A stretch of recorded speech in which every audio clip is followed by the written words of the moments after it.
What is going on, guys? It's Kevin back again with a quick new video, just letting you guys know what I've been doing and what I've been working on. Now we're back with the Lexus.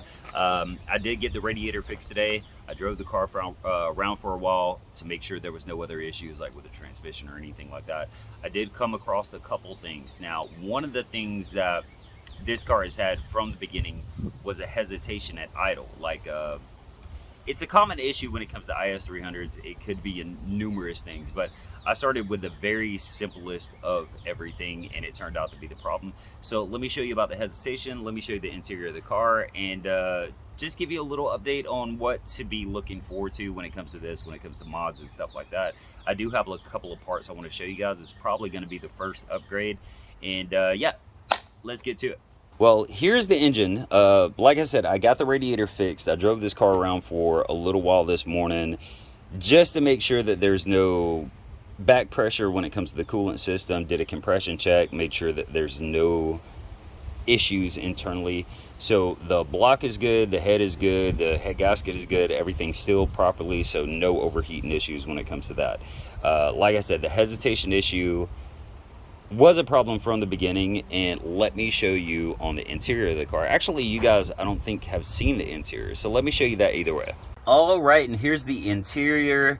Now, you guys have to remember that I only paid $600 for this car when I first bought it, and it did not have a radio in it. I did find the radio here that you see I put in yesterday.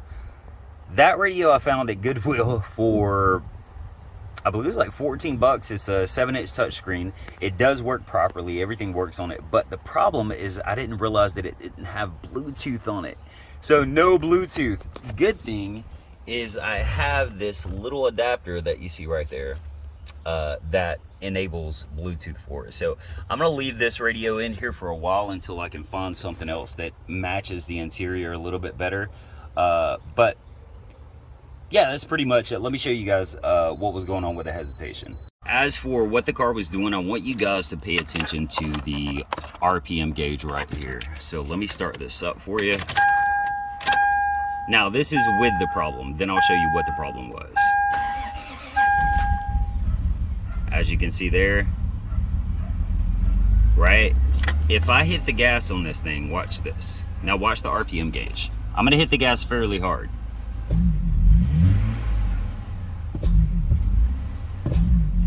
You can see it just bogs itself down. Now, if you have this problem, here's one thing that you can do to see if it's the issue. Kind of bogs down, you hear that? So, what you can do is unplug this. This is actually the mass airflow sensor. It might shut the car off, and it will. So we'll go back over here into the inside, and we will start it back up.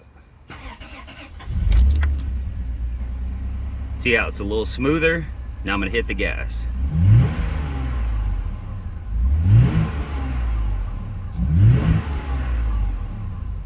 So that tells me that the mass airflow sensor is bad. So I do have one for GTE, but unfortunately not for this car. So I'm gonna have to go pick one up. Of course, if you scan it, it will come up as this right here. You should get a P0110, and then also, if I can get it working here. Oh.